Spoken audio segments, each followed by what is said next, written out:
लेकिन मशीन के अंदर अगर किसी की सेटिंग है तो वो बहुत हद तक पॉसिबल है, संभावना है कि इस मशीन के माध्यम से मैनिपुलेशन किया जा सकता है। जिसको बैलेट पेपर में वोट डालना है वो बैलेट पेपर में डाल दे, जिसको ईवीएम से वोट डालना है वो ईवीएम से डाल दे।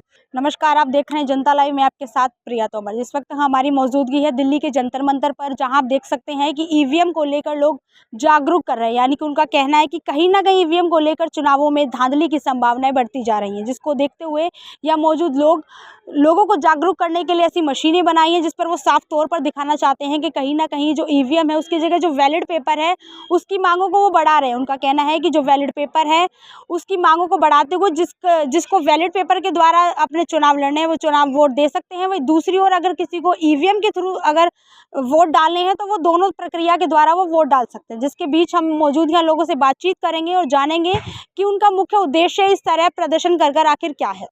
सर, जो ये ईवीएम ब्लैक ग्लास डेमो है इसका उद्देश्य क्या है सर यहाँ पर? इसका मेन उद्देश्य यह है कि आज के समय में जो चुनाव जो इलेक्शंस हो रहे हैं हमारे देश में जी। वो ईवीएम के माध्यम से हो रहे हैं। 2010 में 11 में हरिप्रसाद जी ने ये बात प्रूव करी थी कि ईवीएम को मैनिपुलेट किया जा सकता है। उस समय उन्होंने वो चीज़ रिमोट के माध्यम से करी थी, लाइव ईवीएम के थ्रू। आज इलेक्शन कमीशन ये बात बोलता है कि ईवीएम के अंदर कोई खराबी नहीं है, उसको मैनिपुलेट नहीं किया जा सकता बिना ईवीएम को पब्लिक के बीच में दिए हुए, टेस्ट किए हुए, राइट। जो हमारे पार्टी के फाउंडर हैं मिस्टर राहुल मेहता जी, जो कि आईआईटी से पढ़े हुए हैं, आईआईटी दिल्ली से पढ़े हुए हैं, उन्होंने ये ईवीएम का डेमो बनाया जी। और उन्होंने यह कहा कि जो करंट ईवीएम चुनावों में यूज हो रहा है उसमें ये काला कांच है, और इसके पीछे जो पेपर गिरता है उसको वोटर देख नहीं पाता है, ठीक है। तो ये डेमो हम दे रहे हैं कि किस तरीके से इस काले कांच के माध्यम से वोटों में मैनिपुलेशन पॉसिबल है। अब वो एग्जैक्टली हो रहा है नहीं हो रहा है वो कैसे पता चलेगा? जब इलेक्शन कमीशन ऑफ इंडिया अपने ईवीएम पे सेम डेमो पब्लिक के बीच में दे, पर वो दे ही नहीं रहे हैं। वो ये कह रहे हैं ईवीएम को मैनिपुलेट नहीं किया जा सकता। ईवीएम को मैनिपुलेट किया जा सकता है अगर कोई व्यक्ति ईवीएम के अंदर हाथ डाल सके तो, और वो सिर्फ कौन डाल सकता है? Election commission of India. और इस डेमो के माध्यम से हम बस इतनी ही बात समझाना चाहते हैं जनता के बीच में कि ईवीएम के माध्यम से वोट मैनिपुलेट किए जा सकते हैं और इलेक्शन को इधर से उधर ट्रांसफर किया जा सकता है। सर, इसकी जगह आप क्या सुविधा देना चाहते हैं कि ईवीएम की जगह फिर किस तरीके से चुनाव हो? देखिए, सिंपल सी बात है, हम ये नहीं कह रहे हैं कि ईवीएम को कम्प्लीटली हटा दो। हो सकता है कुछ लोग इस बात में विश्वास करते हो कि ईवीएम को रखना चाहिए। हम एक मध्य का रास्ता देना चाहते हैं, वह यह है कि अगर आप ईवीएम में बिलीव करते हैं तो आप ईवीएम को भी रखें, लेकिन साथ में बैलेट पेपर का ऑप्शन भी होना चाहिए। इवेंचुअली तो हम चाहते हैं कि ईवीएम को कम्प्लीटली हटा दिया जाए। आज आप देखेंगे विश्व के सबसे डेवलप्ड देश अमेरिका तक में बैलेट पेपर से चुनाव होते हैं। बहुत सारे डेवलप्ड देशों में ईवीएम का इस्तेमाल नहीं होता है। तो यदि आप ये बात को मानते हैं कि भारत की टेक्नोलॉजी अमेरिका से भी बेटर हो गई है, कि उन्होंने ऐसी ईवीएम बना ली है जो अमेरिका कोई बना ही नहीं सकता, लेकिन ऐसा नहीं है। हम सभी लोग जानते हैं, रियलिटी यही है, ठीक है। तो अगर आप चाहते हैं कि भारत में भी जो सो कॉल्ड लोकतंत्र बोलते हैं वो वोटिंग का लोकतंत्र है, अगर इलेक्शन प्रोसेस में ही मैनिपुलेशन है तो फिर कहाँ का लोकतंत्र बचा? अलग अलग जगह लोग चिल्लाते हैं कि लोकतंत्र खतरे में है। मैं ये बात बोलता हूँ, वोटिंग का लोकतंत्र खतरे में है, बाकी सब बयानबाजियां हैं। वोटिंग का लोकतंत्र एक्चुअली में खतरे में है इस काले कांच की वजह से।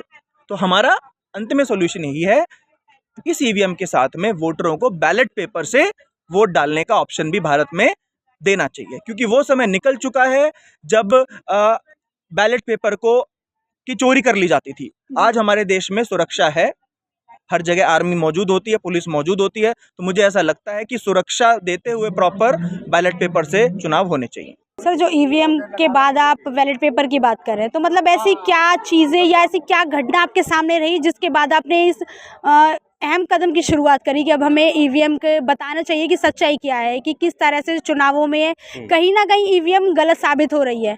क्या ऐसी क्या घटना रही या ऐसी क्या बात थी जिसके बाद आपको इस तरह का कदम उठाना पड़ा? सबसे पहले मैं अपने बारे में बता देता हूँ। मेरा नाम नरेश कुमार सरोत है और मैं दिल्ली विधानसभा से चुनाव लड़ चुका हूँ 2024 में जी। और राइट टू रिकॉल मूवमेंट से भी जुड़ा हुआ हूँ। तो सबसे पहले मैंने इसका डेमो देखा था, तो आप भी इसका डेमो देखिए। जो ईवीएम का जो डेमो बनाया है राहुल चिमन भाई मेहता जी ने, मशीन बनाई है, इसमें मैंने देखा कि हम बटन तो किसी और चीज़ का दबाते हैं और वोट किसी और को पड़ जाता है। तो ये डेमो देखने के बाद मेरी आंखें खुली और मैंने फिर इस मूवमेंट से जुड़ा और मैं चुनाव भी लड़ा। और चुनाव प्रक्रिया के दौरान हमने इस चीज़ पे प्रचार किया, लोगों को बताया, जनता से संवाद किया कि जिस तरह से हमें वोट डालने का अधिकार प्राप्त है, ऐसे ही हमें वोट वापस लेने का अधिकार भी मिलना चाहिए। तो क्या लगता है सर आपको कि किस तरह से आप लोगों को जागरूक करेंगे इसके द्वारा? सबसे अच्छी जागरूकता तो यही है कि जितने लोग इस ईवीएम मशीन का डेमो देखेंगे वो अपने आप इस खेल को समझ जाएंगे कि ये खेल बहुत ही बड़े लेवल पे खेला जा रहा है और हम जिसको वोट डालने जाते हैं उसको वोट नहीं पड़ती, किसी और के खाते में चली जाती है। आपका कहने का मतलब है कि सीधे सीधे घोटाला किया जा रहा है ईवीएम को लेकर? ईवीएम की जो ये डेमो मशीन बनाई है, इसका आप डेमो देखिए, इससे आप खुद समझ जाएंगे कि जो चुनाव आयोग के पास मशीन है उसमें भी कुछ ना कुछ इस तरह से टेम्परिंग हो सकती है जैसे इस मशीन में हो रही है। तो डेमो के माध्यम से आपको क्लियर हो जाएंगी ये सारी चीज़ें। सर जो ईवीएम की जगह पे आप बैलेट पेपर की बात करें, आपको क्या लगता है कि कहाँ तक जो वो बैलेट पेपर है वो कहाँ तक कहीं ना कहीं ईवीएम को मात देगा या चुनौती दे सकता है? देखो, इसमें मात और चुनौती वाली कोई बात नहीं है। बात यह है कि हम भारत के मालिक हैं, हम भारत देश के लोग हैं, ठीक है ना। हम सबका बराबर अधिकार है इस धरती पे, ठीक है, इस देश पे। तो हम लोग जिन नौकरों को चुन के विधानसभा में, लोकसभा में पहुंचाते हैं, वो उन लोगों को, उन नेता लोगों को हम लोग नौकरी किस लिए देते हैं? ताकि वो ये जो संसाधन है, जो भारत का संसाधन है, जो भारत देश से कमाई हो रही है, उस पैसे को, वो सभी संसाधन को बराबर अच्छे ढंग से बांटे, अपनी नौकरी ईमानदारी से करें। इसीलिए तो हम लोग चुनते हैं। वोट देने की प्रक्रिया जो क्या है, नौकर चुनने की प्रक्रिया है, ठीक है। तो अब देखो, अब भारत देश के नागरिकों के पास, मालिकों के पास क्या अधिकार है? सिर्फ एक वोट देने का अधिकार है ना, ठीक है। अब वो वोट देने का अधिकार को भी ऐसे इलेक्ट्रॉनिक वोटिंग मशीन से संशय में ला दिया है, मतलब उसके ऊपर शक है, ठीक है। अब देखो, हमारे पास पूरा प्रूफ नहीं है। प्रूफ इसलिए नहीं है कि इलेक्शन कमीशन अपनी मशीन को खोल के देखने नहीं देती है, वो बोलती है दूर से देखो। तो दूर से तो हम देख के कुछ कर नहीं सकते। एक हरि प्रसाद जी थे, उन्होंने उनकी मशीन उठाकर उसको हैक करके दिखा दिया था 2010 में, ठीक है। हमको मशीन नहीं दे रहे हैं तो हमने अपना मशीन बना लिया और हमारा जो कार्य है, हमारा जो टारगेट है कि 95 करोड़ मतदाताओं को ऐसे इस मशीन से डेमो दिखा देंगे। जब हम डेमो दिखा देंगे तो वो लोग बैलेट पेपर की मांग में इस आंदोलन में जुड़ जाएंगे। फिर गवर्नमेंट के ऊपर इतना प्रेशर होगा, चुनाव आयोग के ऊपर इतना दबाव पड़ेगा कि वो लोग बैलेट पेपर से वोट देने का विकल्प दे देंगे, ठीक है। हम ये नहीं कहते कि तुम ईवीएम को बंद कर दो। अगर नहीं करना है, बहुत सारे लोग हैं जो लोग ईवीएम से वोट देना चाहते हैं, तो पोलिंग बूथ में, मतदान कक्ष में ईवीएम भी रहेगा, बैलेट पेपर भी रहेगा। जिसको बैलेट पेपर में वोट डालना है वो बैलेट पेपर में डाल दे, जिसको ईवीएम से वोट डालना है वो ईवीएम से डाल दे। जो ये अब बैलेट पेपर तो है नहीं पोलिंग बूथ में, अब बैलेट पेपर लाने की प्रक्रिया में हम लगे हुए हैं, ठीक है ना। यहाँ पे आप लोगों के माध्यम से, जो लोग यहाँ पे आएंगे उनके माध्यम से हमें टोटल 95 करोड़ लोगों को इस मशीन से डेमो दिखाना है कि काले कांच और लाइट सेंसर और उस मशीन में जो प्रोग्राम किया हुआ है उसके वजह से धांधली हो सकती है।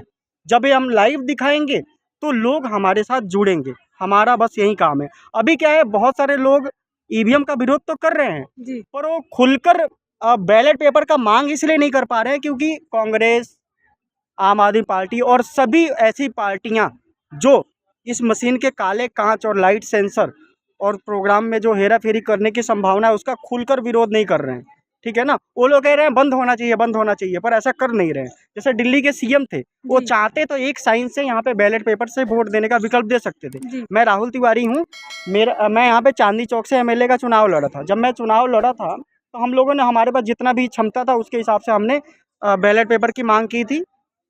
हमने दिल्ली के सीएम को पत्र भी लिखा था। अगर वो चाहते तो एक साइन करके बगैर प्रधानमंत्री से परमिशन लिए, वो खुद वो मुख्यमंत्री थे, वो चाहते तो वो बैलेट पेपर से वोट देने का विकल्प दे सकते थे, लेकिन ये लोग नहीं देना चाहते। तो मैं आप लोगों के माध्यम से आम जनता तक ये संदेश पहुंचाना चाहता हूं कि आप लोगों को अपनी लड़ाई खुद लड़नी पड़ेगी और अपनी लड़ाई लड़ने के लिए आपको लाठी भाला बंदूक लेकर दौड़ने की जरूरत नहीं है। आप चुनाव आयोग को पोस्ट कार्ड, पत्र लिखकर भेज सकते हैं, ठीक है, और प्रधानमंत्री को भी पत्र लिख सकते हैं, ट्वीट कर सकते हैं चुनाव आयोग को, प्रधानमंत्री को। बस इतना काम करने से आप बैलेट पेपर की मांग के अभियान में जुड़ जाएंगे, ठीक है। अधिक जानकारी के लिए आप मुझसे जुड़ सकते हैं। मेरा नाम राहुल तिवारी है। मेरा आपका कहने का अर्थ है कहीं ना कहीं जो नेता है वो खुद नहीं चाहते हैं बैलेट पेपर के लिए, यानी कि वो खुद नहीं चाहते कि बैलेट पेपर आए और जो ईवीएम है उसका काम कम हो जाए। मैं इसको डिटेल में बताता हूँ। आप दो देखो, मैं ये बता रहा हूँ, देखो भारत की आबादी कितना है? लगभग 150 करोड़ की है। जी राज करने वाले कितने लोग हैं? कुछ हजार लोग हैं। जी। ठीक है, तो कुछ हजार लोग क्यों चाहेंगे कि 150 करोड़ लोगों की पावर बढ़ जाए? लेकिन हक तो जनता के हाथ में होता है ना, किसी सरकार को कहाँ चुनना है? या आपके हक में, आपके हाथ में है कुछ? बताओ। जी वोट तो हम देंगे जब सरकार बनेगी, जनता वोट- के हाथ में तो वोट है ना। हाँ, नहीं है ना, उस मशीन से धांधली हो सकती है और हो रही है, ऐसे हमें शंका है। किस तरह की धांधली की बात कर रहे हैं आप? जैसे हम 3 प्रत्याशी हैं, मान लो हम 2 जी, प्रत्याशी, आपने मुझे वोट दिया, वोट इनको पड़ गया। सर ऐसे कैसे पड़ गया? हैं? ऐसे कैसे पड़ सकता है? वही ईवीएम में इतनी बड़ी धांधली सर? हाँ, ऐसा हो सकता है, हम ये दिखा रहे हैं। लेकिन मशीन के अंदर अगर किसी की सेटिंग है तो वो बहुत हद तक पॉसिबल है, संभावना है कि इस मशीन के माध्यम से मैनिपुलेशन किया जा सकता है। और बस हम वो संभावना दिखाना चाहते हैं, 95 करोड़ मतदाताओं तक उस संभावना को लेके जाना चाहते हैं। अगर 95 करोड़ मतदाताओं को लगता है देखने के बाद भी कि भाई ये संभावना उनके लिए महत्वपूर्ण नहीं है, तो वो डिसाइड करेंगे, जी मेजॉरिटी विंस। अगर उनको लगता है कि नहीं, मेरा एक वोट बहुत महत्वपूर्ण है क्योंकि यही तो एक ताकत मिली है मुझे, अब तो यही एक ताकत के माध्यम से तो चल रहा है। आप भी जानते हैं और सभी लोग जानते हैं इस बात को कि 5 साल में 3 बार नेता हमारे पास में आता है। क्यों आता है? एक बार लोकसभा में, एक बार विधानसभा में, एक बार पंचायत या फिर आपकी म्युनिसिपैलिटी का जो भी चुनाव हुआ है, ठीक है? उसके अलावा वो कभी अपनी शक्ल नहीं दिखाते हैं। 5 साल में 3 ही बार विकास होता है बस, और वो विकास की बात भी 5 साल में 3 ही बार होती है, 3 बार चुनाव के टाइम पे। अगर वो चुनाव में ही संभावना ऐसी है कि धांधली हो सकती है, जी तो इसका मतलब सब कुछ खत्म है, कुछ भी नहीं होगा फिर आप लोगों के लिए, बस दिखावेबाजी चल रही है। तो बस उस संभावना को खत्म करना चाहते हैं, ये हमारा लक्ष्य है। तो देखा आपने किस तरह से यहाँ पर मौजूद लोगों ने बताया कि हमारे देश में जो चुनाव होते हैं उनमें कहीं ना कहीं जो धांधली की संभावना है वो ईवीएम के द्वारा बढ़ जाती हैं। उसको ख़त्म करने या उसको ख़त्म क्या उसको कम करने के लिए लोगों का कहना है कि जो वैलिड पेपर है उनकी जो मांग है वो इसके माध्यम से की जा रही है। और उनका कहना है कि 95 करोड़ जो हमारे मतदाता हैं उनको इस मशीन के द्वारा जागरूक किया जाएगा और उन्हें समझाया जाएगा कि कहीं ना कहीं जो वैलिड पेपर है उनसे जो चुनाव के बीच में जो धांधली होती है उसको रोका जा सकता है, उसकी संभावना को कम किया जा सकता है। ग्राउंड जीरो से प्रिया तोमर की रिपोर्ट, जनता लाइव।